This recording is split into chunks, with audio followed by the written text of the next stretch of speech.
Tired of waiting for dice rolls and want to dominate Monopoly Go with multiple accounts?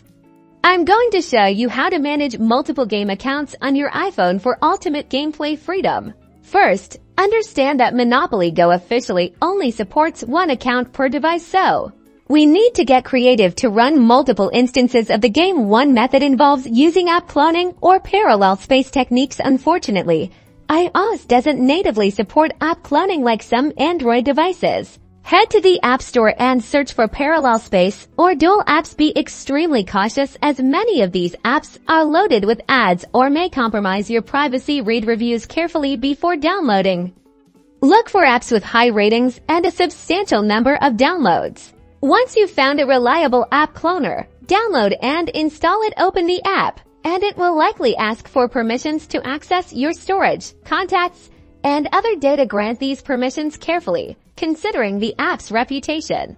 Within the app cloner, you should find a list of apps installed on your phone. Select Monopoly Go. The app cloner will then create a separate, independent instance of Monopoly Go. This is essentially a copy of the app that functions independently.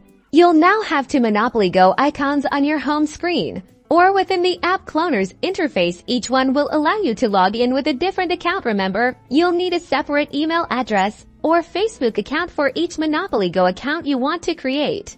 Congratulations! You can now switch between your multiple Monopoly Go accounts and strategize to your heart's content. Just be aware that running multiple instances of an app can be resource intensive, potentially impacting your phone's performance and battery life. Happy gaming!